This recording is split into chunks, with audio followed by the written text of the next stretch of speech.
The I AM Rapaport app is available for free download on all Apple and Android platforms. Once the app is downloaded, go to IamRapaport.com and click the Get It Now tab to sign up for premium access. Listen to me. Tuesday and Friday episodes are free on the app. Premium access gets you all the primetime Wednesday, emergency, and archive episodes, plus exclusive videos and bonus content. What, you don't have premium access? Here is what you missed. Here I am alone in the gloom tomb. Game 7. This is why I podcast. Hi, I have Meta World Peace on the line. 5 minutes, right? 5 minutes. 2 questions for the great Brian Scalabrine. Today, we're going deep to celebrate the great James Brown. Steven Jackson, how you feeling, my man? LeBron, he was a rookie. He came and tried to dunk on me, and I have footage of it. I grabbed him and slammed him to the ground, and this wasn't even the playoffs. There's only room for 4 people on the banana boat. Download the I Am Rapaport app today.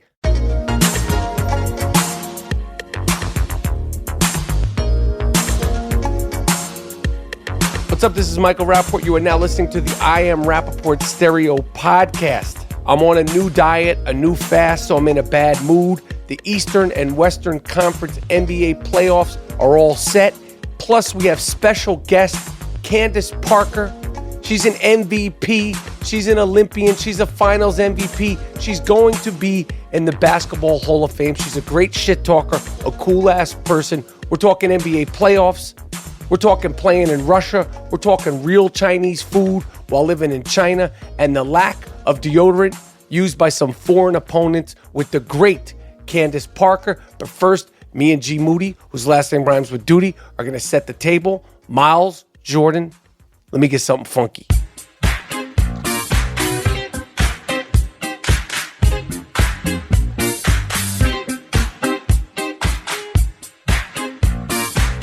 All right. Miles, Jordan, I asked for something funky. That was really funky. That was really nice. You are now rocking with the best 15 rounds of championship podcasting. My name is Michael Rapaport, a.k.a. the Gringo Mandingo, a.k.a. the Jake LaMotta of podcasting. It's a patented sniff. I'm here with G Moody, whose last name rhymes with duty. That'll never change. Nope. That'll never change. How are you, Mr. Moody? I'm good. Everything is good. That's great. Body is back. No. From what? Jumping and dunking.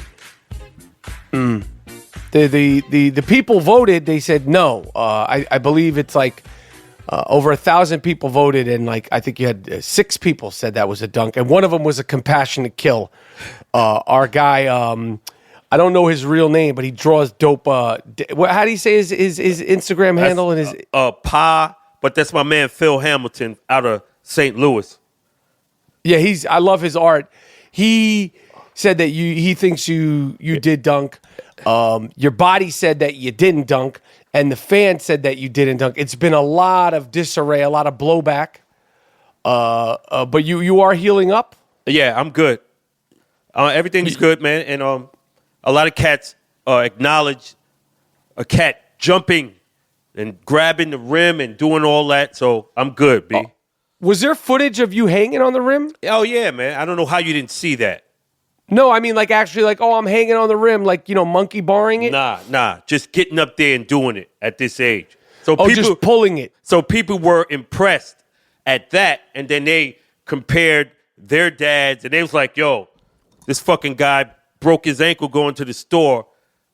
You're inspiring. So I like that. I didn't see any of those people that said that they're inspiring, but that's good that they're finding inspiration. But I just wanted to clarify, just to back up. Sorry. Oh, okay. Because you didn't see it, that don't mean it didn't happen. No, but is there footage of you actually hanging on the rim? I'm just sorry, because if I would love to post that. Is there actual footage of you grabbing the rim with ease? That's there. That's in the video. Oh no, I saw you pull the rim down with your fingernails. Like you only need like the first top of your middle finger, and you could pull the No, the first jump is me just jumping up there, letting you know what it is. Oh, okay, cool, man. No problem, man. I didn't want to get off on the wrong foot here on this podcast. Yeah. Other than that, how's New York City? I am in Los Angeles at the current time. How's the weather in New York? Oh, rainy, but good weather as far as temperature. It's good. It's breaking. It's now spring. It's the best time of the year here as far as being able to walk around because, this is a walking city and not be drenched in sweat. So this is the best time now. Now, Gerald, do you know what the term FOMO means? FOMO? No. Okay. FOMO is short for fear of missing out. And apparently, there are some fans of the I Am Rapaport Stereo podcast with FOMO. They have a fear of missing out.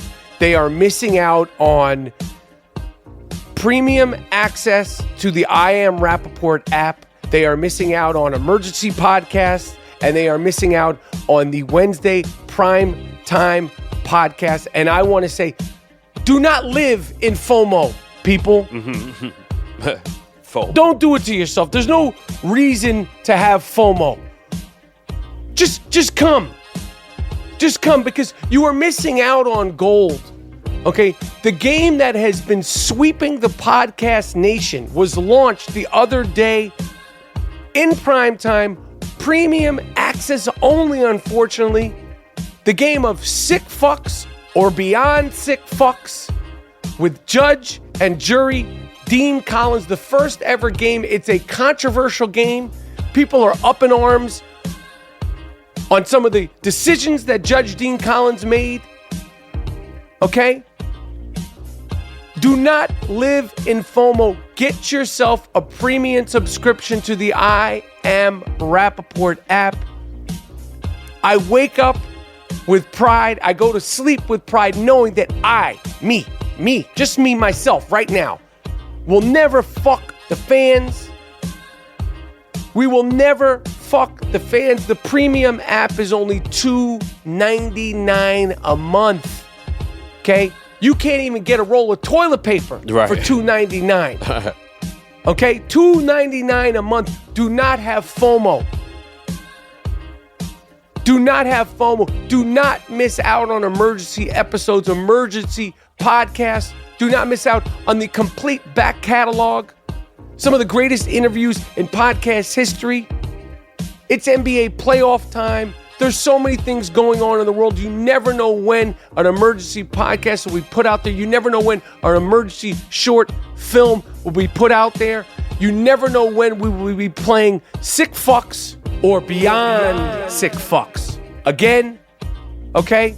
You can only get all that for just $2.99 a month with a premium subscription on the I Am Rapaport app. I won't steer you wrong. I'll only steer you strong. Do not live in FOMO.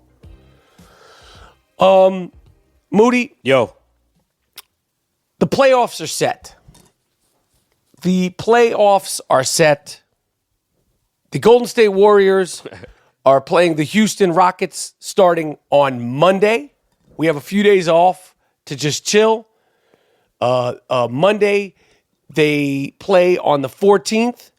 On Mother's Day, May 13th, the Cleveland Cavaliers will be playing the Boston Celtics, who beat the Philadelphia 76ers and pretty much rooked them. They rooked them with a bunch of rookies, which is weird. Because Jaylen Brown and Jayson Tatum, these dudes are 20 and 21 years old. Yeah, man. But they're not playing a rookie coming up next. It's Cleveland versus Boston. It's Golden State versus the Houston Rockets. First, let's talk about Houston versus Golden State. Mr. Moody. Yeah. Who do you want to win? Who do you think will win? I want Golden State to beat Houston because I don't like how my man plays. I think it's terrible to watch James Harden dribbling. One guy doing all this shit. I don't like that style of basketball. I like Golden State, and I like Golden State to whip their ass in 5 games. Get out of here. Get out of here with that shit, man. The matchups, of course, are Chris Paul versus Steph Curry. I know you have strong feelings about the historical matchup of Chris Paul and Steph Curry. Yes, Steph Curry already dribbled him into the ground, and Steph Curry is a revolutionary player, but they tried to rough him up early on in his career, and I like Steph Curry all day with busting Chris Paul ass and sending him home. James Harden and Klay Thompson. You know, Klay Thompson, he's like the guy. It's like there's Draymond, there's Steph, there's KD, and then there's Klay Thompson. Like he's always the last guy mentioned on Golden State's Big Four. I think he's going to be the most valuable player in terms of Golden State because he's going to guard James Harden a lot. And plus, he's going to bust who's ever guarding him offensively. And I agree with you on this. I not only want Golden State, but I am predicting Golden State to win this. It's going to be a tough, heartbreaking defeat. It's going to be a tough pill to swallow for Chris Paul, who has been playing very well. Yeah. He's revitalized, and he's a Hall of Famer. But they're going to lose. And I think that Kevin Durant is gonna go ape shit on Trevor Ariza, and I think that Klay Thompson is going to not shut down James Harden because there's no way to really stop that guy. I think he'll slow him up and force him to play defense, although no one's going to ever just be stuck on any one player in this. But I got Golden State beating Houston's ass. Right. This is my time of fucking year. This is for all the marbles. We got 4 teams. Yeah, I like that, man. And you said Hall of Famer, man. In the future, I want to go over it. There should be guidelines for the Hall of Fame. If you don't have a championship, you're not a fucking Hall of Famer. Well, Charles Barkley, that's ridiculous. That's ridiculous. I'm telling you, it should be a criteria, a checklist. If you make 3 of the 5, you're in. That's how it should be. Go ahead. In the East, more interesting, the Boston Celtics are playing the Cleveland Cavaliers. Now, I'm going to take the floor first on this because this is a conundrum for me. As much as I love Paul Pierce, Kevin Garnett, and that team, Brian Scalabrine, friend in real life, friend of the I Am Rapaport Stereo podcast, as much as I love Jaylen Brown, friend of the I Am Rapaport Stereo podcast, he will be joining us in the offseason, rest assured. As much as I love Jayson Tatum, who somebody posted the craziest Instagram. You know, Larry Hughes, former Philadelphia 76er, is his uncle. And at one point, Larry Hughes played with Cleveland, yada, yada, yada. Jayson Tatum's, he's 20 years old. So somebody posted an Instagram or a photo of Jayson Tatum as like a fucking 12 years old at 12 with LeBron James, who was like, in the height of his career. And now he's playing against him in the playoffs. When I saw that picture, I was like, oh, that's LeBron's son Dula. That's son Dula there.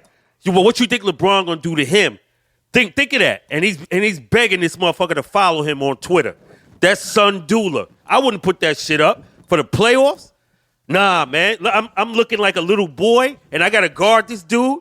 This the greatest guy in the world, greatest player, son Dula. Yes, I agree with you, son Dula. But Jayson Tatum has shown. Listen, the talk of the Rookie of the Year has been obviously Ben Simmons, Donovan Mitchell. Jayson Tatum is he lit up Philly. He's played great. He's 20 years old. He's the player who I mentioned this during the All-Star episode of the I Am Rapaport Stereo podcast. Of course, we chronicled the NBA All-Star game. Who came up to me in a hotel and introduced himself and said that his mom was a fan and made me feel like a piece of shit.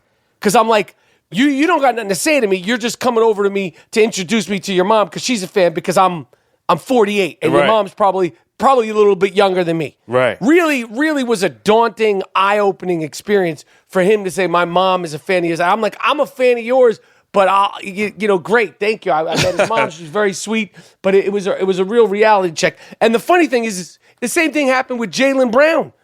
I ran into him at a restaurant, and he was like, I'm cool with you. Will you take a picture with my mom? I'm like, fuck me, man. Hey, fuck this shit. These guys are 21 years old. You got to start putting on some lotion, man, when you go out, man. Maybe motherfuckers thinking you older than you is, man. Their moms are the same age as us. Fuck you. These guys are kids, man. Jayson Tatum's 20 years old. I know, man.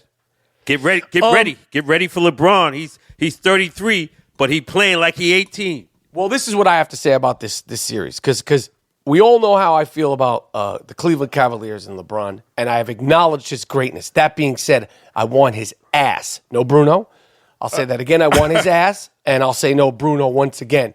You better. Now, I'm in a tough situation here because for me to support the Boston Celtics wholeheartedly is against every single thing that I know in my DNA. The great Larry Bird inspired me to go on my journey to become an NBA basketball player while he was in college. As soon as he put on that green and white, dingy, dirty Celtics uniform, I never liked him. I heckled him. I screamed at him through his entire career. I can't stand the Boston Celtics. I respect the players, but historically, Robert Parrish, fucking Kevin McHale, Jerry Seasting, Danny fucking Ainge, Bill Walton, Cornbread Maxwell. Tiny Archibald? I love Tiny. He's from the Boogie Down Bronx. You see him walking around the Bronx all the time. I see him all the time. But that being said, I have to really, really do some soul searching because I'm not rooting for Cleveland. Oh, yeah. I have to. So you know what I'm doing? I have my Butter Soft Wasteland t-shirt. I washed it. I put it in the dryer. It got softer and softer. The game isn't for a few days, but I'm all in with the Boston Celtics. Oh. I am all in with the Boston mentality. Oh, word. What a traitor. I'm not rooting for fucking LBJ. You're Mr. New York. How you going to go with fucking Boston? Well, I got to root for a team. What am I going to do? Sit here with my dick in my hands? I'm not sitting out. Sit out. No, I'm not sitting out. You want me to sit out because I'm a fucking problem. I ain't sitting out. Sit out, man. Because they going to get sweat. I have my I Am Rapaport Butter Soft Wasteland t-shirt ready to go. It is ready to go. By the way, all I Am Rapaport Stereo Podcast t-shirts are available at districtlines.com/I Am Rapaport. We have a gorgeous brand new design, the You Fuck You Butter Soft I Am Rapaport Stereo Podcast t-shirt, and it's spelled UFUKU. There's no C. So when you first see it, you almost think it's like a university t-shirt. It's gorgeous. The brand new Butter Soft You Fuck You t-shirt, plus this is probably one of my favorite t-shirts we've ever made. The I Am Pacino t-shirt. We have the I Am Pacino t-shirt where the great Al Pacino is drawn beautifully by the artist Ian John. He's the guy who designed our Oakley t-shirt. He's a fucking great artist. You should follow him. IANJOHN. Shout out to Ian John for designing that t-shirt. But we have the entire collection. Of course, the Wasteland t-shirt, the Gringo Man Dingo t-shirt, the Sucker Shit t-shirt, and now the You Fuck You t-shirt, plus the I Am Pacino t-shirt, all available and on sale at districtlines.com/I Am Rapaport. The point being, Gerald, go fucking green. Let's go fucking green. I am willing to go through the ride one more time. All right. I know the potential downfalls and pitfalls of rooting against LeBron James. I've suffered them, but I don't back away. I do not back away. I will not root for the Cleveland Cavaliers. I have the Cleveland Cavaliers losing in 6 games to the Boston Celtics. Oh, we're irrational. Like Leonard Nimoy would say, irrational. Fuck you talking about, man? I have the Boston Celtics beating them in 6 games. That is my prediction. Would you care to make a prediction yourself, Mr. Moody? I just said Boston's going to get swept. And as I want to add a fucking caveat to this shit, man. You, as a New Yorker, it's a written rule that you can't root for Boston. And you're just like flamboyant with this shit. So sorry. That in and of itself will make that team get swept. Because you violating New York code. Shit. You know that. I'm sorry. Now you fucking with the Red Sox, and now you fucking. Yo, man, come on, man. Come on, man. Any other team is all right, but as a New York person that you claim to be, how can you say, yo, I'm fucking with Boston? How? That hurts me. That hurts me, man. That hurts me. That's when why you I say say you gotta claim, sit you out. start questioning me. That hurts me, bro. You got to sit out. That hurts me, bro. I'm not sitting out, Duke. Yeah. We ain't sitting out nothing, right. Duke. But I just want to go with your wacky prediction is that Boston's going to get swept. Yeah. LeBron is. Okay. You don't see what level this dude is on. You don't see that level where he beat the Pacers by himself. You don't see that. Game winners all throughout the series. I've acknowledged the man. What more do I have to do? 40. Do you want me to go down and actually suck him off? Do I have to do that? I'm not doing that, my friend. I'm not sucking him off. Do what you want, B. I'm not sucking him off. Is that disappointing? Is that something you wanted to see? No. You suggested that. I ain't got shit to say about that. I want to talk about the sports. All right. Okay. All right. I just was asking because I don't know what more I can do. Listen, telling you. Listen, you made your prediction. I made my prediction. I feel like mine is a lot more thought out than yours. But we let the fans enjoy the games, and we will be walking you through it. Rest assured, emergency podcasts will be popping up with pleasure and pain throughout the rest of the NBA playoffs. Yo, you know how we, speaking of New England and Boston sports, Maddie Patricia, former defensive coordinator of the money with the pencil.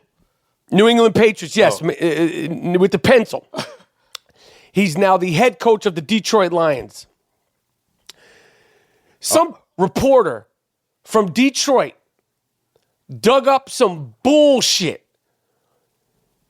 Like 22 years ago, Maddie Patricia was accused, not convicted, accused of one count of sexually assaulting a woman in Texas. There was no conviction. There was no nothing. No one's ever talked about this. He's played through with the Patriots, right? All the Super Bowl, all the scrutiny. Got me calling him a hipster fuck with his pencil. But then 22 years later, some reporter in Detroit did a deep dive on Maddie Patricia on something that he was accused of, not convicted of, and now this has become like a stain on him, a stain on the Detroit Lions. And you know, with all the Me Too and all that stuff, I mean, this guy's, this is that bullshit. Accusations become fact. Now, a true journalist, accusation is an accusation. It wasn't conviction, and you put that out there. The bell cannot be unrung. Like, you can't unring the bell. That's fucked up, man.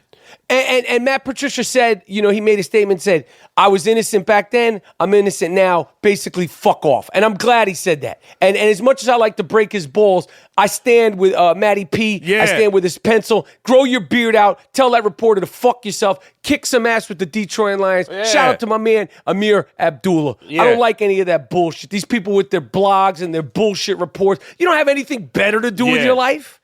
Yeah. Trying to dig up shit. He got the job. Let him rock. Just anything. That's terrible, man. I mentioned this earlier. So you remember I did it a couple of months ago. My starvation diet. It's a fasting, starvation mimicking diet. Intermittent fasting. Yeah, but no, this is even in a more intense version of it. I remember I talked about it earlier. I'm doing it again. You know, I'm the reason that I do it. I talked about this before. I don't want to be redundant. It's called the Prolon diet. PROLON. It basically with this intense intermittent fasting. This is like more than normal. It's definitely something that you can't sustain for the rest of your life, nor would you want to. I mean, I guess you could because. What I realized from the last diet is like we spend so much more time eating than we need to, and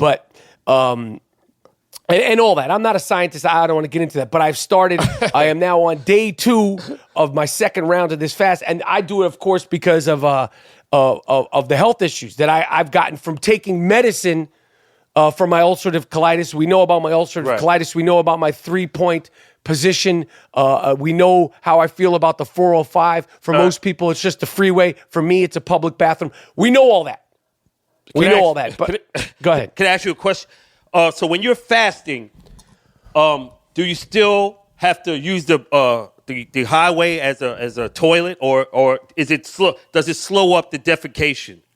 Well, for me with the fasting, and I like the use of words to try to keep it really, very yuppie, very NPR. I like that.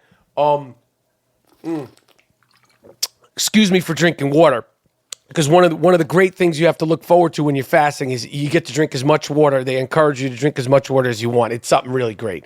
Well, in regards to using the 405 freeway or the 10 freeway or the 101 or any freeway, and or any corner or alley or public restroom for my own accord, it has nothing to do with the fasting or not fasting. It all has to do with the colitis being active or not. And the colitis, you know this. You've been with me. You've seen me run down the street and go into bathrooms. And the first thing I do when I go into a deli or a restaurant or a diner, especially in New York City, is I go, can I buy a water? Can I buy a Coke? Can I buy a ginger ale? Right. I pay as a customer, and then I go in there and do my business in the bathroom because I don't expect them to let me use the bathroom for free. Right. Bathrooms are for customers only, and I know this. But the point is that I'm on day 2 of it. It really only gets hard around the times of lunch, you know what I mean, and dinner, because me eating is such a social thing. Oh, let's go meet and eat. Let's go get a coffee. You know, I shut all that down for 5 days, and I'm doing it for my body. And it's an anti-aging, fasting, mimicking diet. This is the diet that, of course, when my doctor explained it to me, he said on day 3 or 4, your body prepares itself to die. And I said, what the fuck? That's not a good sales pitch. You need to rephrase the way you sell that to people. That's not a sales. No one wants. I'm gonna go out of my way. That's a diet. That's a diet, and I'm paying for it. So I told him that. I said you need to. Your sales pitch needs to be improved. Anyway, I just wanted to share that with you guys. Probably by the time of the next official I Am Rapaport Stereo podcast, I'll have more updates. I wouldn't bet against an emergency I Am Rapaport Stereo podcast this weekend with all the NBA playoffs and me going through this diet. How are you feeling? I want to ask you, how are you feeling? With the diet? Yeah. I feel good. I'm only like day 2 right now as of the recording of this I Am Rapaport Stereo podcast. So like the 3rd day is the toughest day, and I'd say the 5th day is the toughest day. But again, it's not because you're like starving. It's more just the mental aspect. It's more because you're just sort of, it's a lonely process going through a diet. This kind of fasting diet, when the body is quote unquote preparing itself to die. Oh, okay. Sounds good. I wanted to give a shout out to the Donald Glover video, This Is America, which I think is a very hardcore or interesting artistic statement. I don't think it's a very good song, but I don't think it was meant to be a good song. It's definitely like an artistic statement. But what does the it say? The problem I have... shit. I'm sorry. A bunch of things. There's so many different things in it. And it, like there's all these now, there's like, websites dedicated to deciphering the video and all that stuff. Right. The problem that I have is not with anything to do with the video. The video was put out last Sunday, By Sunday afternoon, I literally saw tweets saying, this is what you may or may not have missed in the This Is America video. And I'm like, the fucking thing just came out an hour ago. Right. Like, people play things out so quickly.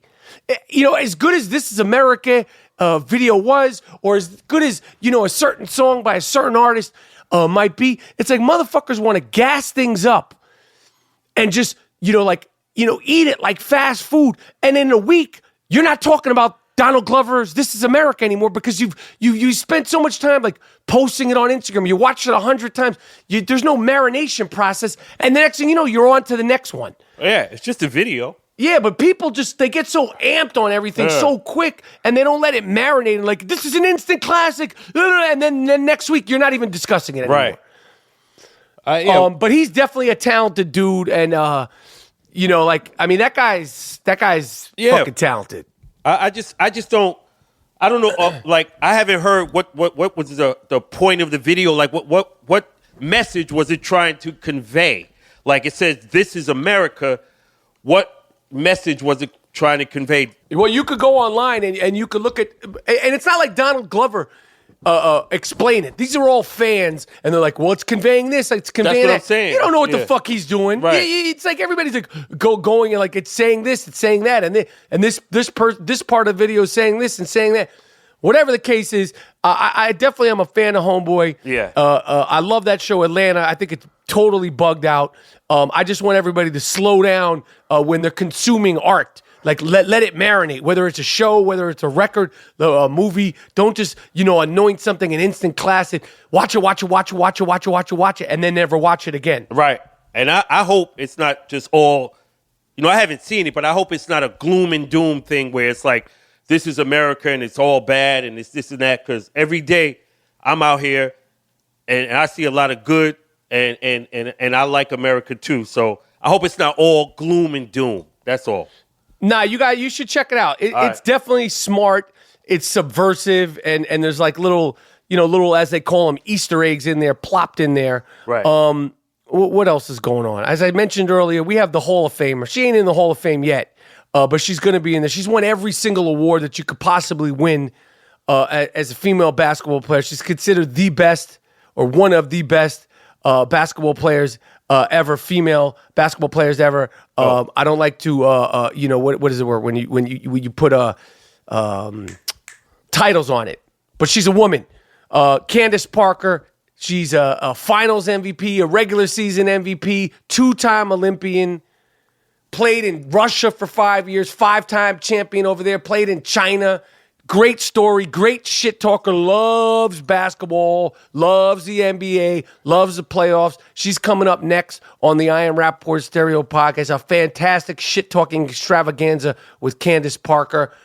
What else we got, Mr. Moody? Oh, everybody was they killing Kanye West. I didn't weigh in. I didn't get a chance to weigh in. Everybody killing Kanye West about what he said, like, slavery was a choice. Of course, that's a ridiculous statement. I don't think he meant to say that. I think he didn't say it correctly. He didn't articulate what he was saying. And I think I know what he was saying, because I was like, he's thinking like, if you have the mentality that you're oppressed and you have that gloom and doom mentality, then that's on you. And you can't do anything because the system is against you. It's this type of oppression, and it's this. That's a choice. That's on you. I think that's what he meant. And everybody ran with those words because he didn't articulate it correctly. But I think that's what he meant. And I think it's true, and it's in line with how his thinking is kind of evolving. So, of course, people are going to harp on those words, but I think that's what he really meant. If you have that mentality that you're oppressed and you can't do shit and the system is against you, that is a choice in thinking. Yeah, well, only thing that Kanye West, that I'm interested in Kanye West specifically about, is where the smacker's at, Duke. Because I don't fuck with your clothing line. I don't fuck with your sneakers. I just need them smackers. Right, of Other course. than that, you talking all kinds of shit. Listen, let's get to it. All right, future NBA Hall of Famer Candace Parker Coming up next on the I Am Rapaport Stereo Podcast, we're talking playoffs, we're talking Steph, we're talking LeBron, we're talking James Harden. She said some things that were very controversial about James Harden traveling all the time and so much more. We're talking about the use of deodorant by some opponents while playing overseas and so much more with the great, cool Candace Parker coming up next on the I Am Rapaport Stereo Podcast. All right, Candace Parker. I had to put, I don't like the fact check, but I had to put like your resume. WNBA champion, WNBA Finals MVP, 2-time WNBA Most Valuable Player, 5-time All-NBA First Team, 2-time NCAA champion, 5-time champion in Russia, champion Olympic gold trophies, soon to be in the NBA Hall of Fame, then the Basketball Hall of Fame. That's a fact. That's a fact. I mean, I hope so, but we'll see. I still got a little career left. Yes, you got a little bit. I said soon to be. When you want to. Thank you for coming on the podcast. Thank you for having me. I'm a fan. I'm a huge fan. All right, well, that's good. That's good. All right, overseas. Yep. I'm fascinated by, things that are so popular in the United States and then overseas, or vice versa. Where's the craziest place you played? Like, I remember I was texting you, were like, you just got back from China. Couple of questions. In China, how's the Chinese food?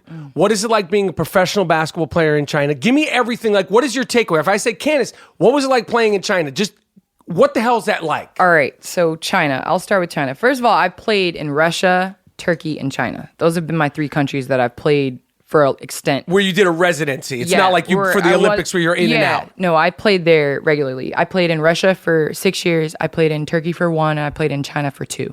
Okay. 2 seasons. China, the last city that I was in, Urumqi, China. Look it up on the map. It's the northernmost city in China, so it's almost near Russia border, almost. Man.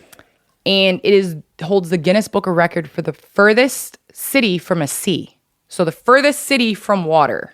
There's no water anywhere near. It's a 6-hour flight to get pretty much anywhere. It was like 4 hours to Beijing, 6 hours to Shanghai. I mean, China's a huge country. I didn't even realize it. What is it like aesthetically?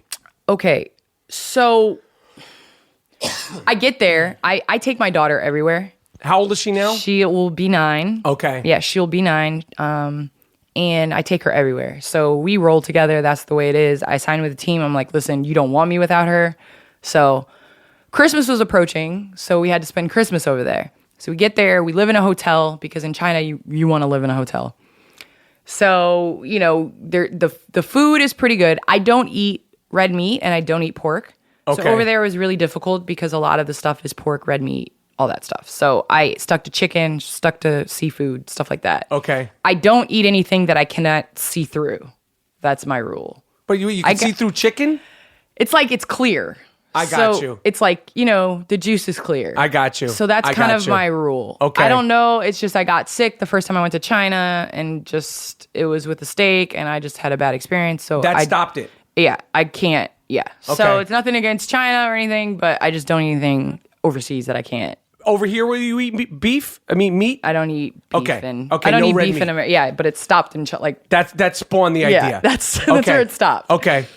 So, I mean, if I want a cheeseburger every once in a while, like I'll maybe eat a cheeseburger, but you will not see me eating red meat that much. Okay. China, the culture is extremely different from America. They work. They sometimes have 3 practices a day. They are constantly they live in the dorms and they work. I mean, it's unbelievable to me because they're great. They're great teammates. They're fun, but they have that mentality. They're super Chinese disciplined. Players. Yes, super disciplined, super respectful to their head coach. When you get there as a guest, as a visitor, you don't carry bags and stuff like that. They're helping you. They make sure Layla was she's the princess of China. Everywhere we went, they give her my daughter. Okay. Everywhere we went, they give her gifts. They have something. They bring her fruit. They do, they carrying her to the baggage claim. The kid, I'm like, Layla, this isn't how it's going to be when we go back to America. You know that, right? Like she was out of control. So it's just very welcoming. And I enjoyed the experience with my teammates. Okay.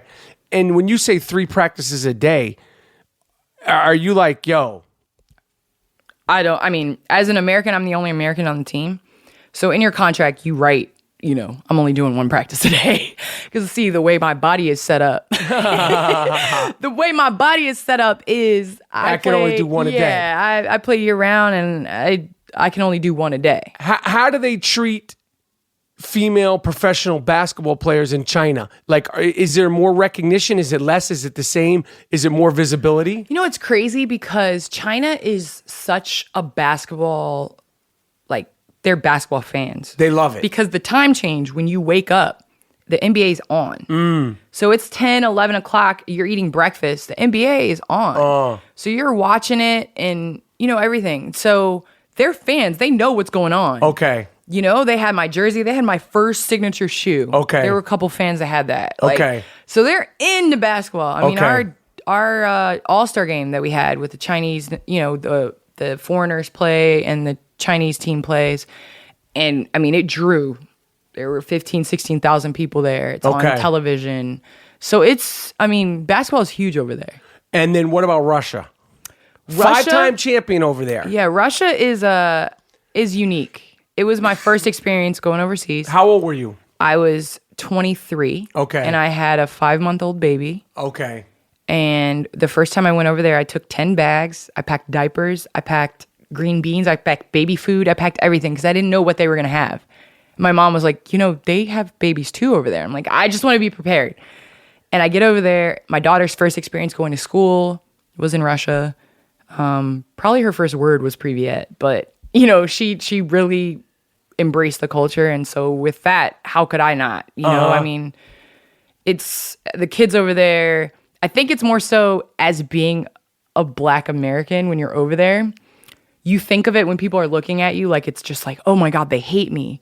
It's because they never have seen that. There's no Black people over there. Not very many. I mean, in Moscow, you might see a little bit, but where I was in Yekaterinburg, you didn't see Black people. Now, what's it called? Yekaterinburg. What is it?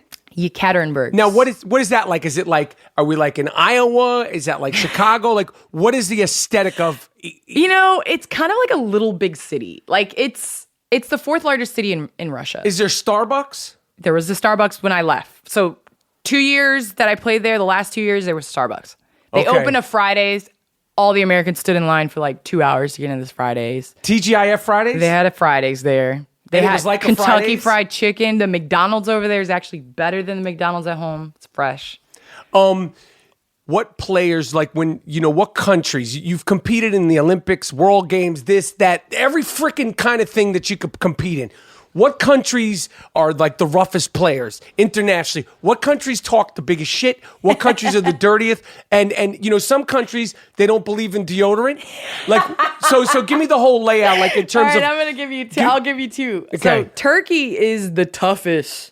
In terms of league games and fights and stuff, I've never seen anything like it. You talk about rivalries here, you think that, you have a rivalry. It was a time where New York was Miami's rivalry. I don't think that exists anymore. But anyway, you get it. Even Chicago, Cleveland, or whatever.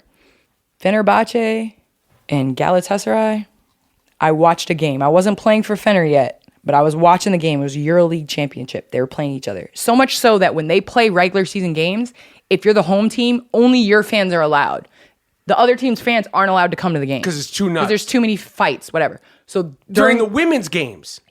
They could play ping pong, and it didn't matter. They hate each other that much. It stems back that far. So I'm watching the EuroLeague game, right? Angel McCautry's playing on the team. There's some other, American players that are playing.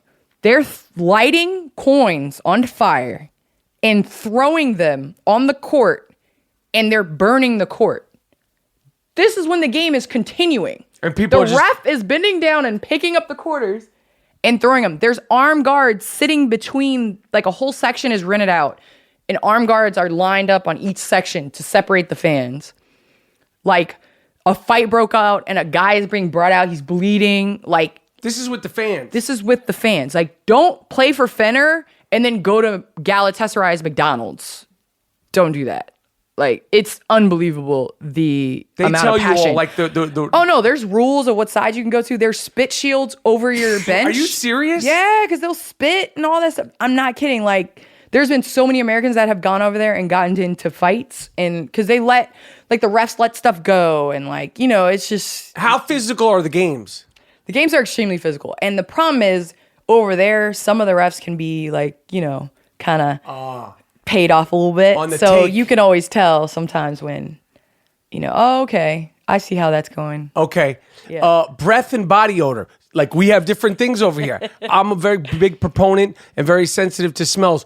What country, what Olympics were you like, yo, they're just not into it. They're not down with it. That's not part of their regime, You know what's the really regimen. funny is that, you know, Americans, you have a equipment manager and they take your jersey after practice and they wash it and whatever. Overseas, a lot of these teams, you're responsible for washing your jersey. So there'd be a lot of times where I'd leave the locker room and I'd see jerseys hanging up before we left. And I'm like, but they didn't wash. Like, you just sweat.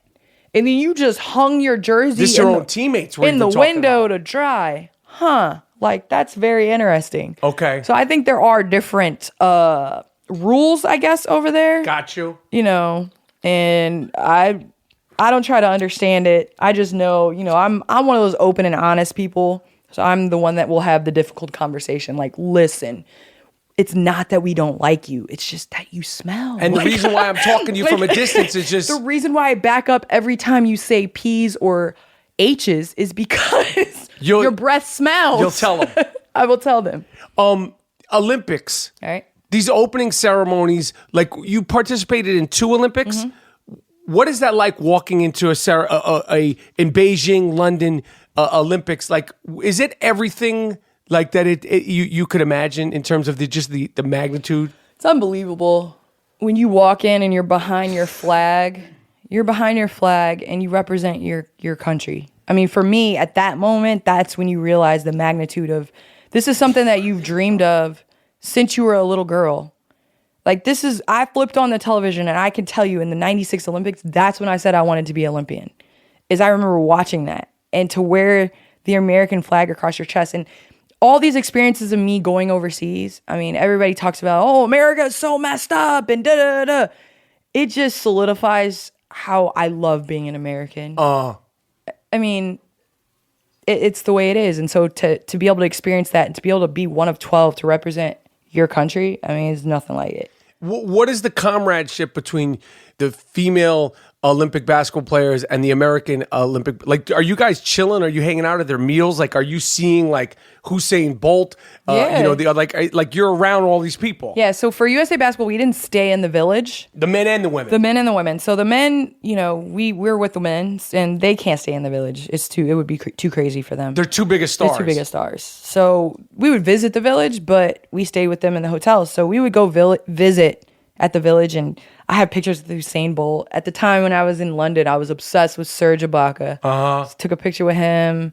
You know, just different stars. I'm really good friends with Allison Felix, so it was really cool to see her at the village in that setting. So it's just, you see other athletes and you're just like, man, respect. Like, good luck. Michael Phelps, same thing. Like, you see him walking around, just like, dang, that's Michael Phelps.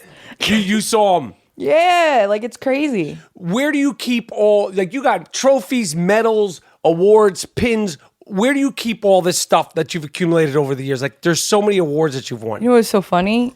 I keep my gold medals in my sock drawer. I haven't put them up because I just feel like those are kind of the precious, you know, you keep your precious treasures closest to you. And I think if that was ever taken or mistaken, I mean, I have a story. My daughter was 3 years old when we went to the last Olympics in London. And I went to take her to school one day and I lifted up her backpack. I'm like, man, it's heavy. I looked in the backpack and she has my gold medal in there. That's funny. And she's like, it's show and tell today. And I'm like, baby, you can't take my medal to school. And she's like, but we won, because I always told her, like, we won the gold medal. Like, me and you, we won it. And she's like, but we won the medal. Like, it's mine too. I could take it. Yeah, like, that's my kid. That's my personality twin. So, yeah. So I started keeping it not in, like, you know, a normal place. Let's jump into the playoffs right now. I'll just start with the LeBron. Oh my goodness. It's crazy because when things come out as basketball players, you relate to what you kind of know, and I've had so many disappointments, last second shots in my career where, I'm on the other end of things. So when everything happened with Cleveland and Toronto, I felt bad for Toronto. You do everything all year. You're the number one team in the East. You take care of business night in and night out, and you just meet LeBron. I mean, you can't even say anything. You just have to shake your head. And I've always had things to say about LeBron. I can't say anything. I'll have something to say when he plays Golden State. But I mean, I have to take off the Eastern Conference Finals. I've never seen, you're a fan of basketball, you play basketball, you're around. This is unprecedented. I think this whole Jordan, Kobe, LeBron, forget who's better. I've never seen anybody do this for as long as he's been doing it. And the fact 82 games, he played, talk about Olympics, World Games, every finals, every game. There's no nothing. This year he played all the games. This is crazy. And it's crazy because a thing here and a thing there, it changes the narrative, right? What do you mean thing? So by thing here, thing there, I mean Kevin Durant. What if he doesn't hit that shot? Is it a series? They win game 3. Going, so it's 2-1, possibly 2-2 going back to Golden State. What if Draymond doesn't get suspended? Does he bring a championship to Cleveland? Right. So I just think there's so many things that everybody as fans of basketball focus on, when as athletes we realize the measuring stick, it's little, it's small, it's inches. Right. And I think that's what we get lost in. This is greatness that we're witnessing. I grew up in Chicago. I witnessed Michael Jordan. I thought championships was just something you did because I witnessed 6 by the time I was 10 years old. So at that point in time, Jordan is everything. Jordan retired and broke all our hearts. And I think he probably would have won more championships if he hadn't had that early retirement and then come back and whatever. But what LeBron's doing, we have to appreciate it. I mean, we're witnessing history. I'm going to be able to tell my daughter's daughter, I witnessed LeBron James. This is going to be something that's played kind of similar to the sky hook or, Magic Johnson shots that he hit for the Lakers. This is what we're witnessing. And for this, I don't like the stats. I don't know the stats. It's too confusing. There's too many stats. I mean, his stats, but for him to be doing whatever the hell it turns out to be, it's almost like he's proven so much just in these 11 games. He's played 11 playoff games. If let's say for some reason he couldn't play in the Eastern Conference Finals and they go into the finals and he doesn't do anything, this is it's almost like he won the championship. Personally, it's like you can't say anything about him. And we're talking about the bar has been raised higher and higher and higher and higher. I mean, we've seen the city of Cleveland has been starved for any type of winning. And for this man to do that for Cleveland, he brought them a championship, and then now they're in the they're gonna go to the final. I mean, are we in agreement of that? They're going to the finals. They're going to the finals. I mean, unless Boston, I don't know. I don't. They're going to the finals. You can't bet against him. You cannot bet against him. You can't. I thought it was over in Indiana when they lost the first game. I was so hyped up. I thought the party was. I said, you're getting bumped out of the first round. You're going to leave Cleveland, and they're going to all be. And this is then to just annihilate Toronto. Didn't happen. So when you say you feel bad for Toronto, you know the game. You know pro sports. You know pro basketball. What happens now to Toronto? Are they like, well, if this guy leaves the East, we're good next year? Like that's real. If he goes to the Lakers, Toronto's all right, well, the big bad wolf. Now we have a shot. Yeah. Or do you have to be yo, we got to just throw this away? I think it's a tough situation. I think as a player, that's the way I look at it. I can look at it, as a fan, but as a player, DeMar DeRozan, I feel for him just in the sense of, he had a great season this year. Yeah. Toronto has paid him a lot of money and has promised him the future. They wanted him to be a part of Toronto for the future. It's just tough, the outing. I mean, you don't play basically in the last 2 games of the series. 1, because of coaching decision. 2, as a result of, He got a flagrant. getting a flagrant. So I just think you got to mix it up somehow. I would like to see them get somebody in there that is a dog. I want Toronto to get a. I'm not saying hurt any. I don't believe in her, but just one flagrant foul. I just don't understand, because to me, if the team's gonna beat you, at least make them beat you in a different way. So the way that I think strategically they should have played differently was when they inbounded the ball and he went full court. Game 3, 8 seconds left. No, LeBron, you're not getting the shot. I don't care if it's a runner. I don't care if it's out of bounds.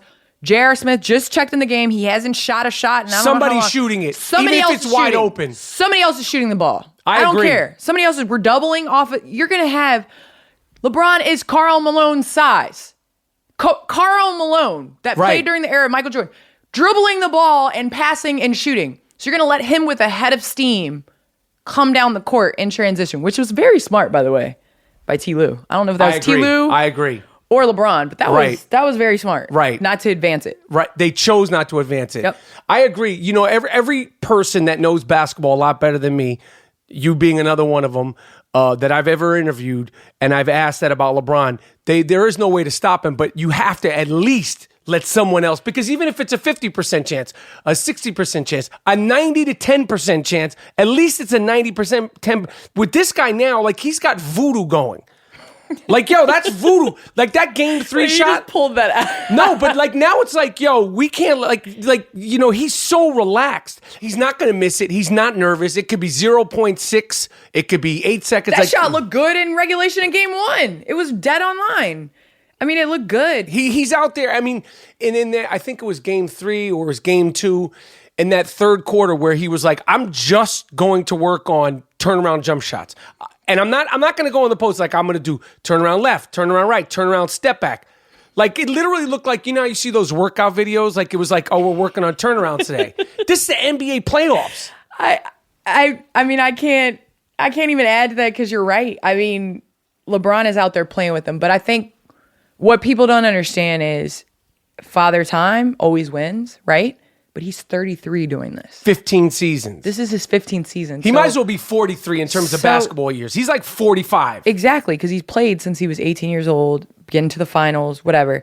But at the same time, I mean, the amount of work that he's put in the offseason and how he's mastered his body, his rest, his recovery, his nutrition. I mean, remember years ago when it was a thing where him, Melo, all them dropped 20 pounds. Right. And we were all like, what does he need to drop weight for? He's fine. Did he have the foresight for, at 33, I can't carry that weight around.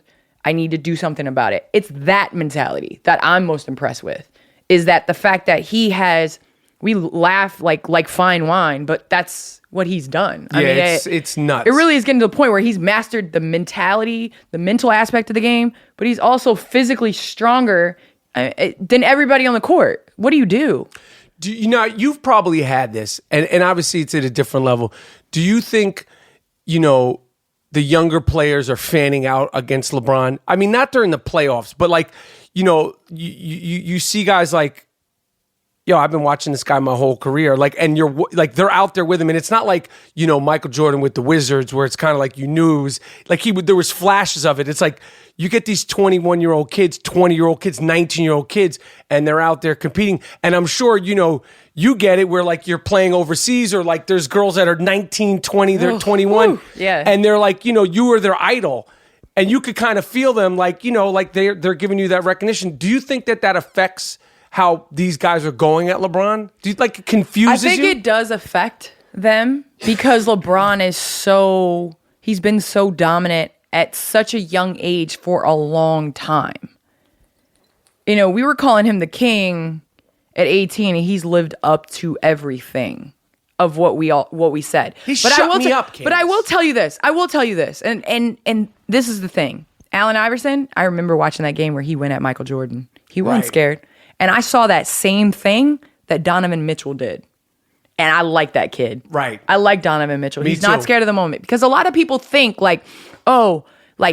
to be good, you have to shoot 10 for 17 and you have to have 28 points. No, show me a superstar when they're shooting 6 for 25 and they still win the game. Right. Like they find a way to win the game. That's Right. what's impressive to me is like a lot of people can, they roll when they're hitting shots and all this stuff. But can you roll when things aren't going your way? Can you will your team to victory? And Donovan, man, he didn't have a good shooting outing. And I know they're struggling in the playoffs. They're missing 2 key guards. Yeah. But he's played extremely well for them all year. And even in the playoffs, he shows fight. And I like that. I agree.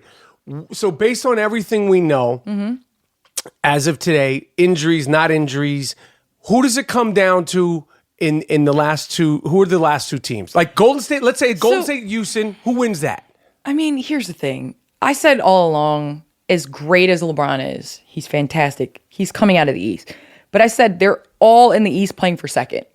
It's Houston or Golden State. I'm not ruling against the King because I know that he has special voodoo powers and whatever, but I don't know if enough voodoo is going to happen for Not him versus to Golden beat State.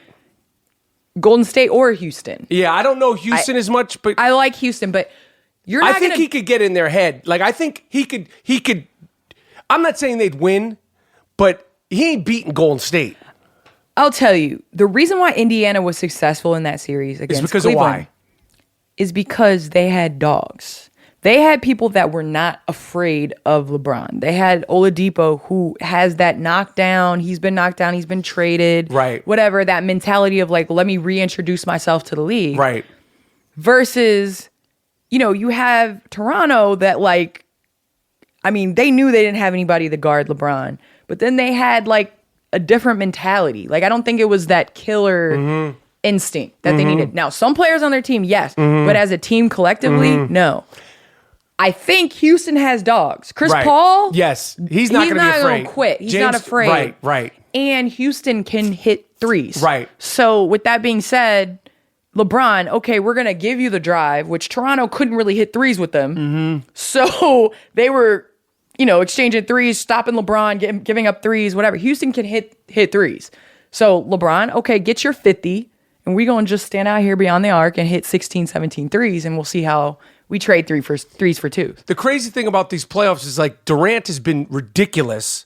He's been ridiculous. He's nasty. Especially in this series. And, I think one of the things that frustrates Kevin Durant is because there's no dunks. There's not like crossovers. There's really no, like, it's incredible to watch, but there's not a lot of highlights with Kevin Durant. Like, you could only show so many jump shots on SportsCenter top 10, like, mid-range. And, like, he does, it's so nasty, though, when you watch it in, like, 7 feet. And, like, he's sort of, like, floating below the radar right now. And he's been ridiculous. And then as soon as Steph comes out, it's the Steph show. It's like, Kevin Durant, I think he's never going to get. But he knew that. But I don't think he knew it in the beginning of his career. Like, I think, like, not in terms of Golden State, but, like, just his whole career, like, with the trading and the cupcake, and now at Golden State, like, he's obviously a better player than Draymond, but then they'll go, well, Draymond's the glue to that team, and, like, Steph is, is the MVP, and, he's the glory boy, and I love, these are all my guys, but then, like, Kevin Durant's, like, doing his thing. It's so below the radar. But that's the world we live in. It's what have you done for me lately? And if you don't up what you've done, then people are not impressed. Like, do you remember when they were comparing Steph? Like, it's one. I don't know who's number 1 in basketball, Steph or LeBron. Like, do we remember having this debate a couple years ago? No. Like, I love Steph. Steph is a fantastic player. Transcended the game. Now my nephew's out here shooting 30-footers. Like, thank you, Steph. I appreciate it. But you did that. Like, the world has never seen anything like Steph Curry. But what's so relatable about him, why the world loves him so much, is he's a normal dude. Like, he doesn't normal look size. Normal size. He looks like he has a baby face. Like, he won't kill you, but then he'll drop 44 on you in a heartbeat. And Golden State, I'm telling you, without him, there were big gaps of holes. Offensively, the tempo absolutely changes. The stuff that Kevin gets, not saying that he wouldn't get it. It would just be tougher. Right. As a result of Steph. Because Steph is guarded a certain way. The tempo changes. They have to respect certain things. Steph makes the team go. Kevin is top 2 in the world. Players. Top 2 player in the world. Exactly. But in terms of on that team, the heartbeat of that team is Steph. And the person who gets the least amount of credit out of all of them is Clay, who's disgusting too. Oh my gosh. Like the boy is just, and as an athlete, as a basketball player, when you watch his release, for him not to have to bring the ball down, do you know how hard that is? Everybody dips the ball. I know. It's the rhythm. You dip it. You dip it to go into your shot. For him to not have to bring it down, that just makes it unguardable. You just hope that he misses. And even more so than Steph, because Steph, like, you know, he's not as big. I've never seen anybody, you know, and there's other players, but for me, and like the way we're able to watch the game now and the Instagram of the game and, you know, the repetitive highlights, he squares up to the basket. I've never seen anybody who's always square, and he'll do it with his, you know, with his lead foot, because I think he's right-handed, or his left foot, like, but it's always square. Always. Like, that's like my father was a pro, like he drilled that into him before anything, because his footwork to the basket, you know, when he's about to shoot, he's never off balance. It's always 2 feet planted, perfect setup, no matter what, running off a pick, no matter what. His footwork, and I think that's what's so special that people, kids, whatever, don't realize. Everybody wants to shoot like Steph, wants to shoot like Clay, but they don't understand the footwork that has gone into that. The amount of time. I mean, both of them had NBA player dads who could shoot the basketball. So to have that plus just pure talent and a drive to play, I mean, those are 3 dangerous combinations, and they're all on the same team. It fits the style of play. I mean, Golden State's style fits Steph. If Steph was drafted to New York, I think you'd be amazing. Stuff, no, I don't mean to be like that. Don't but start honestly, with the New York stuff. If Steph was drafted to New York, I don't know. Who knows? I don't know. No, I agree. Everything worked out perfectly. It worked out perfect. You couldn't have asked for a better situation for him. I agree. But the thing that I'm most impressed with that team is that culture. I agree. Steph does not care. The dude came off the bench the first game that he came back. I agree. Name another superstar.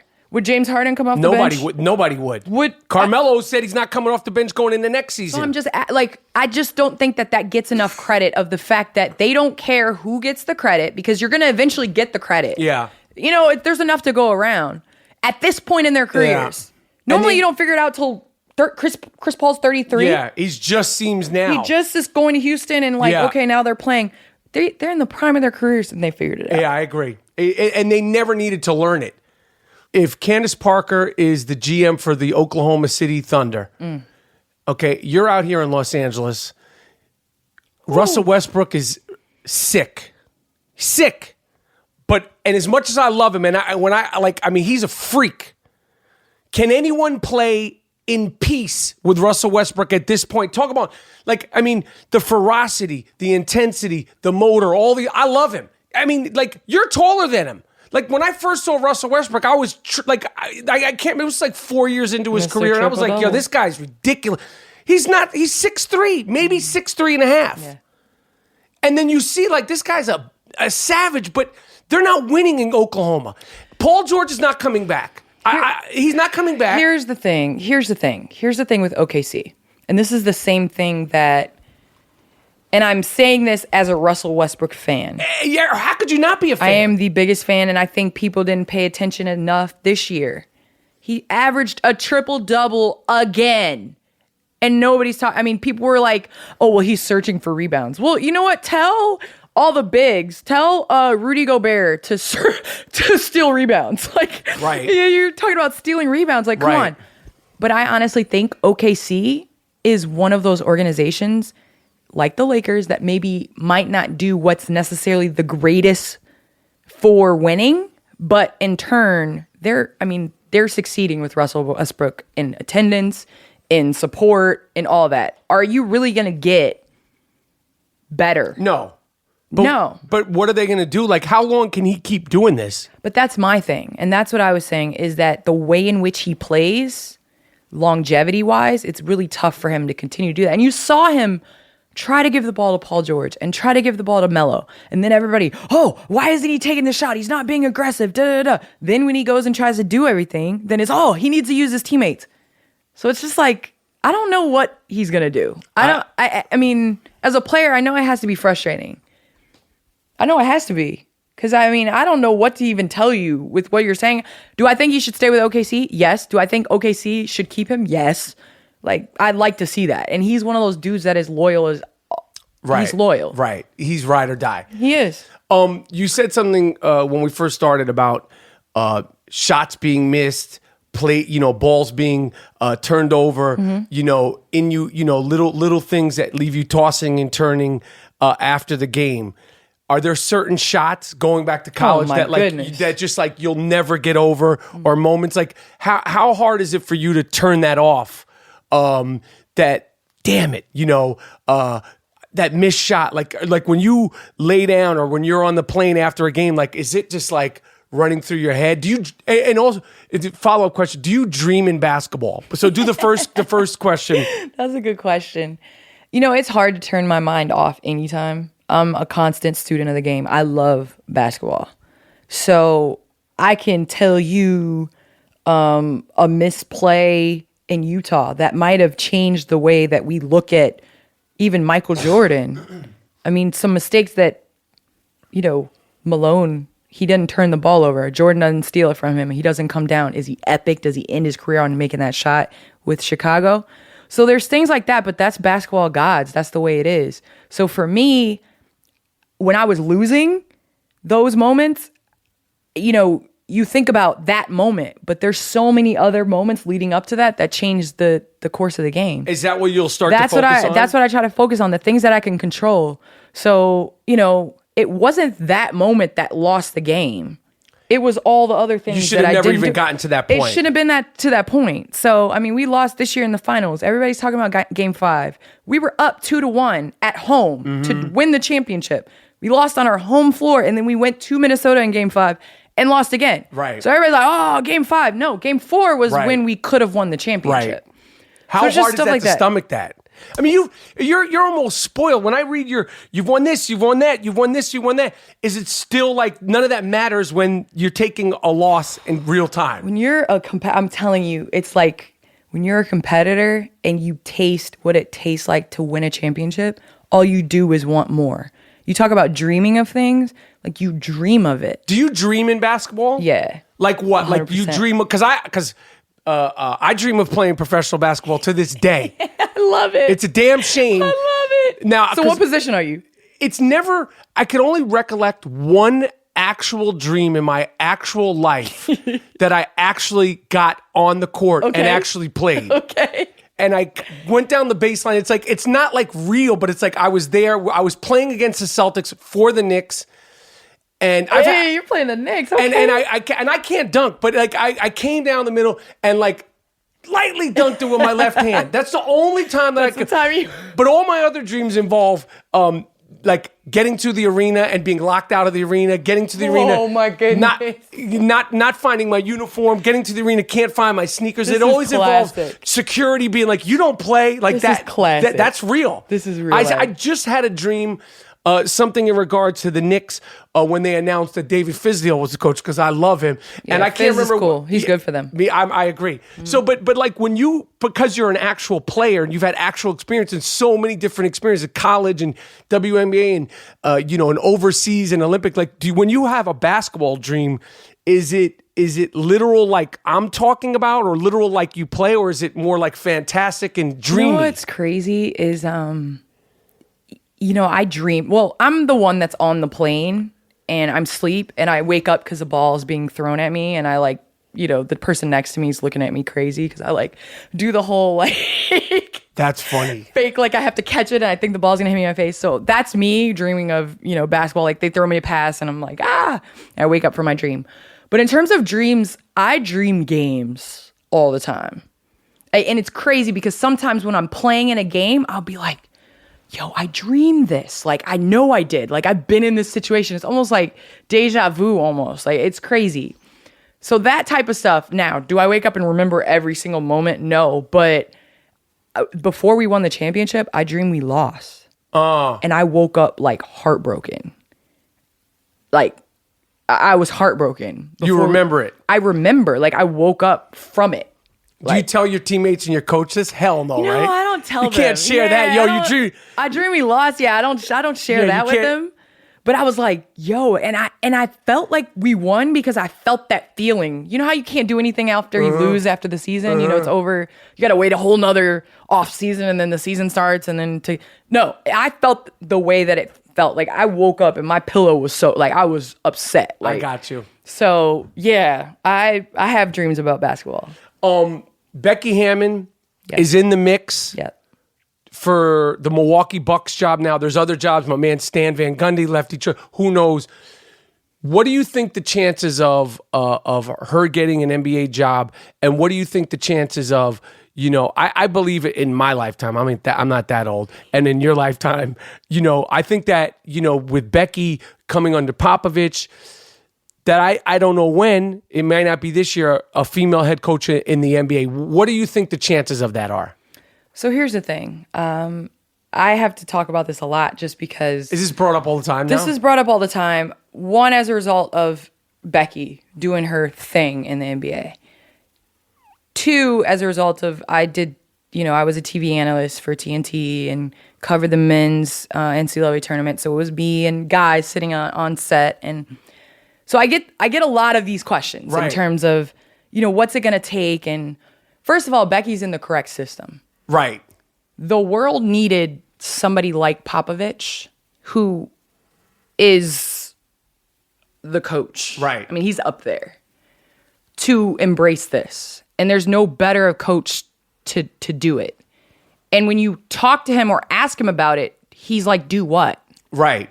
So that's the thing is I think we're at a point now where when I talk to my nephew, he wears my jersey to school for athlete day. Doesn't think a thing of it that he's wearing a female's jersey to school. Right. So you have that generation. Right. You have the generation at 21, 22, 23 that knows that they're not supposed to think differently about female athletes. Right. So they don't say it, but they think differently of female athletes. Right. Then you have the over 50 group that knows they're not supposed to think differently. Not me, by the way. Okay, I'm not you're over not. 50. You're I'm not not over 50. That's why I said over 50. You looked at me when you said over 50, I Candace. didn't say over 50. I didn't look in your direction. You kind of did. No, I'm just saying. I didn't look in your direction. I'm a fan. I'm just playing. But you have the over 50 group that knows they're not supposed to say it, knows they're not supposed to think it, but does. Right? Because now you're not. Now everybody, I think it's clear, like what you're supposed to say and what you don't say. The only one who doesn't give a shit is the president. He's like, fuck it. Everyone else could just like. But I put that in the over 50 group, so I didn't say that. I got you. Okay, so go ahead. What I'm saying is now we're at a turning point where I think that things like this are going to start happening. You're going to start seeing more assistants. You're going to start seeing, because my question is this. Becky Hammon's played the game of women's basketball. She's been around the Spurs for a very long time before she was hired as an assistant, right? Eric Spoelstra is the same thing. He didn't play a lick in the NBA. He was around it. He was a video coordinator, worked his way up the tree, became head coach. How's that any different? What's different about that? What about the dynamics of, you know the dynamics of girls, guys, ball, what people think. You've had to bust people's ass playing. Like, you know, it's different now because everyone knows you. But do you think the dynamics of a guy being a coach, a pro player, some of these guys, you see Rodney Hood, he don't care if it's a guy or girl, Ty Lue, whatever. Let me ask you this. And they're winning. But let me ask you this. So this is where I get into the debate. Women do not play above the rim. We have a few girls, women, ladies that can dunk. Right. But our game is not played above the rim. Right. That's not what we do, right?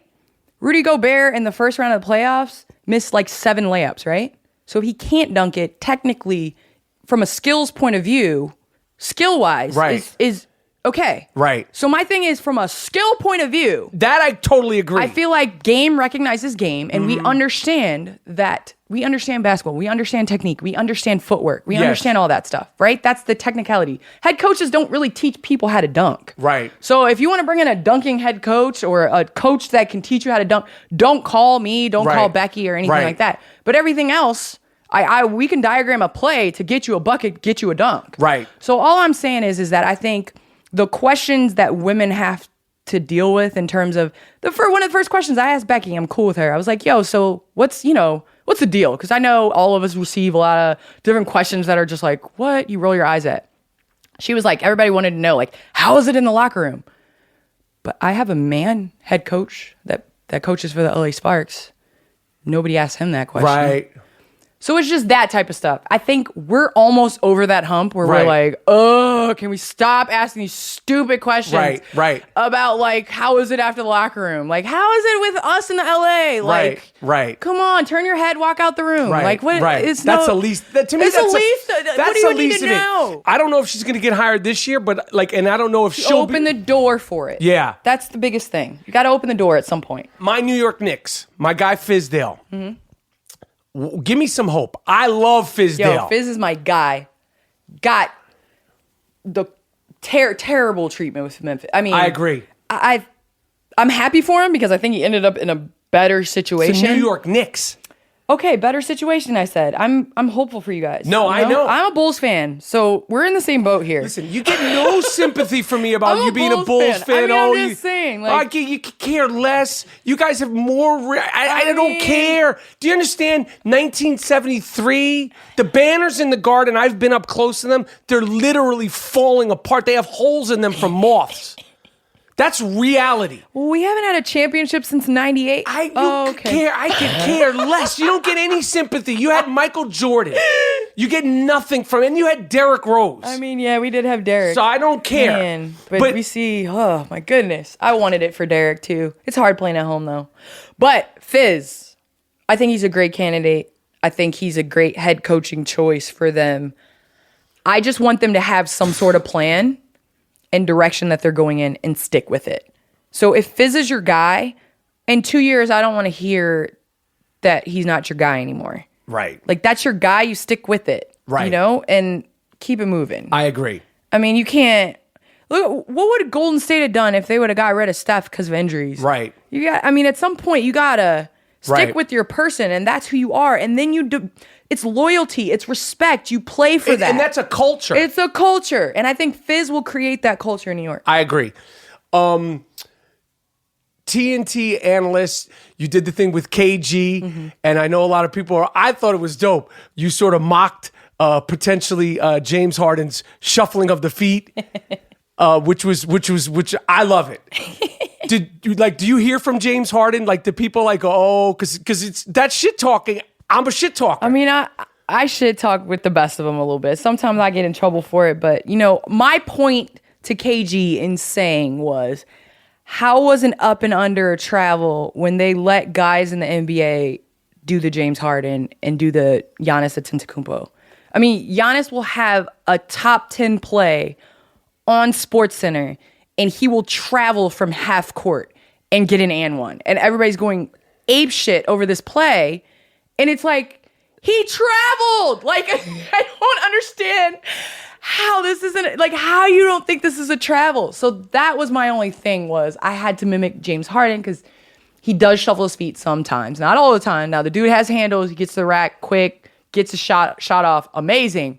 But he does travel. In the NBA and in the WNBA, is there a star power? Like, you get away with stuff because you're Candace. James Harden gets away with stuff. The Greek freak, I'm not even going to try to say his name. You said it good. Giannis.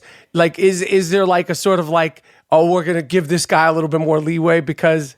It blows my mind, the amount of you have Russell Westbrook that gets the ball and walks for 7 steps and then dribbles, and there's no call. There's no traveling call or anything. So I think it's just a little much for me. I think they need to kind of go back, because then with the NBA, it's like, it's all or nothing. It's like they go to a point of emphasis. So next year, if they're like, oh, traveling is going to be a point of emphasis, then it's like if you move your pinky toe, it's a travel. Like, do you remember like respect for the game was like an emphasis, and it was like they blinked at a ref and it was technical. So it's just like, can we just call the travels that are outrageous? I'm not even asking for them to call every travel, just outrageous. That travels. Respect for, I totally forgot about that. Yeah, it was like they were getting teed up for being what? Like, it was a technical. Now, as a fan of basketball, and you're a shit talker, how do you feel about a great number of NBA players dressing for games like they're going to the Met Gala? Because some of these dudes are wearing wild shit. Like, the Met Gala was the other day. Like, I mean, and now also, my man Iverson, that whole era of 90s dudes that got persecuted, crucified. Like, This is not. What happened to the dress code? AI. They dragged. That's another one. Business casual is a point of emphasis. Business casual. He had a t-shirt and jeans on. Even I know that ain't business casual. That was another Let one. alone someone like Russell took it too far. My Durant. Every time I see a guy come in like my man Terry Rozier wearing a football jersey, I'm like, that's the shit that they took away because if guys are wearing. Yeah. But you know what? Now the NBA is about to take over as America's league, honestly. Over football, NFL. I think football in the next couple years, NBA is like now, first of all, you can see them. So it's not like a guess of who's who. So you recognize them. And they've taken this like trolling. They wear sweatshirts that say rookie and the definition of rookie. They're wearing outfits where you're talking about Russell Westbrook's outfit.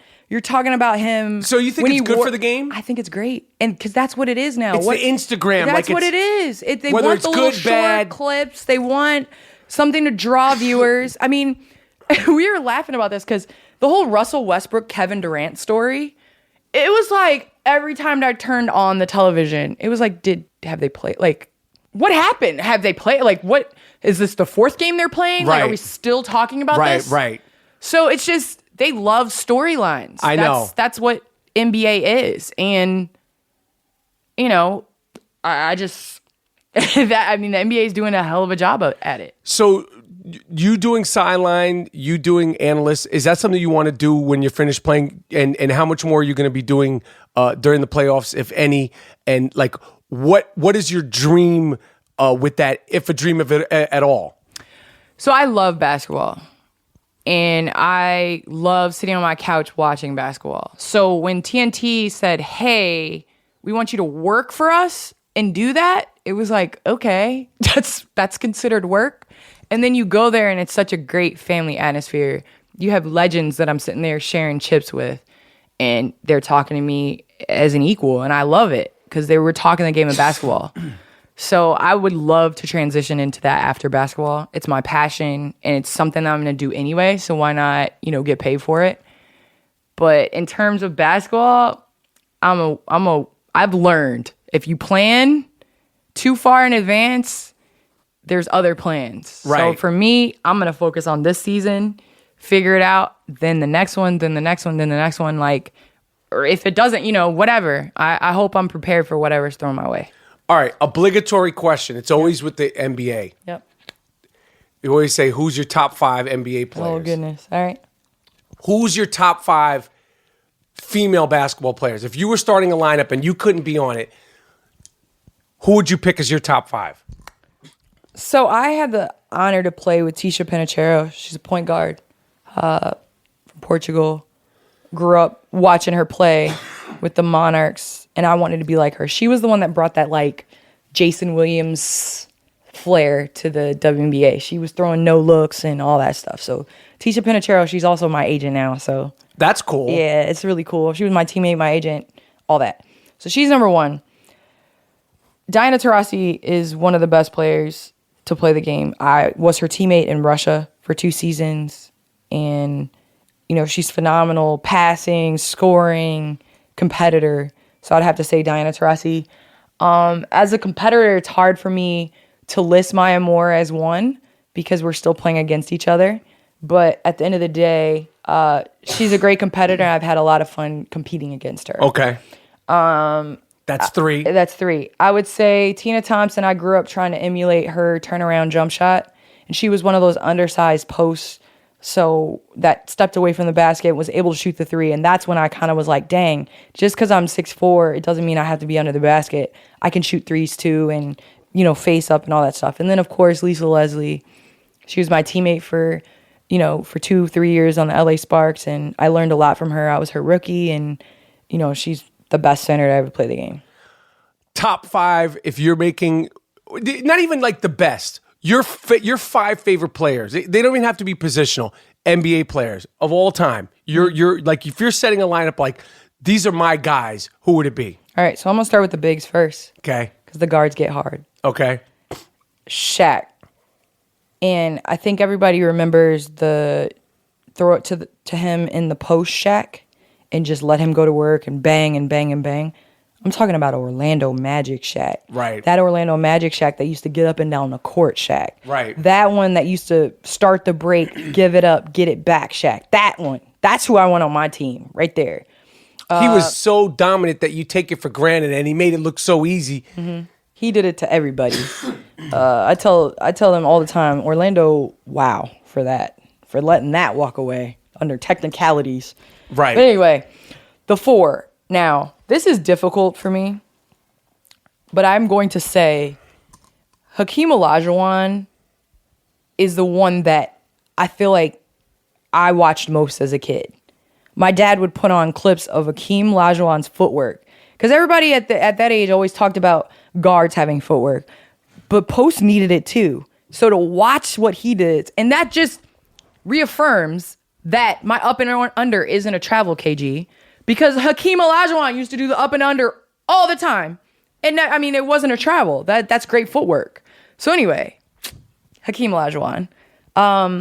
My 3, I'm going to put LeBron at the 3. Just hear me out. I'm not going to argue with you. I'm going to put LeBron at the 3 just because he can. 1. 2, I can't put him at the 2 or the 1 because of my next 2, which is going to be extremely hard and surprising. But LeBron is that guy that can do everything. And I want him as my 3. He can handle the ball, whatever. Anyway, LeBron. I don't even need to say why. Okay.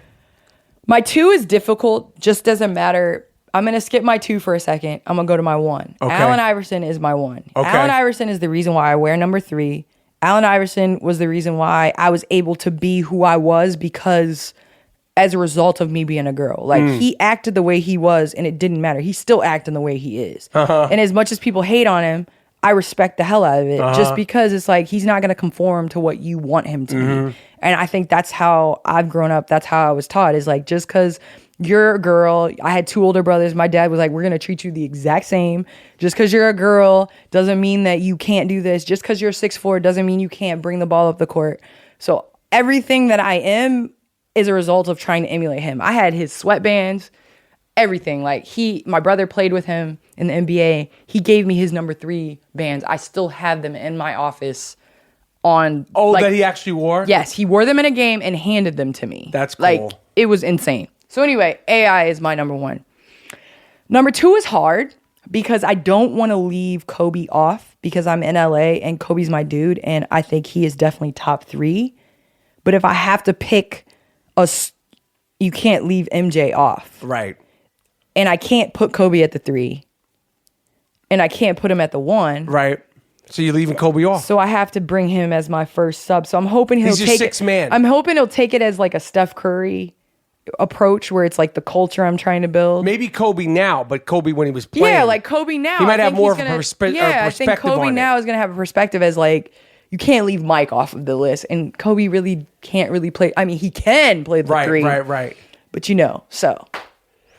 I'm not going to argue with that 5. That's a good 5. All right, listen. Candace Parker. Hall of Fame. You're going to be in the Basketball Hall of Fame. Naismith Basketball Hall of Fame. You're going to be playing WNBA this season. Your back's going to be okay? Yeah, my back's good. You're going to come to a game? Oh, for sure. All right, cool. For sure. Come when we play New York. For sure. For sure. And all right, and last question. We set the table. Who's winning the championship? Golden State. Golden State Warriors. Golden State. I agree. Golden State. That's what I want. That's what I need. I have my broom Golden State. from last season.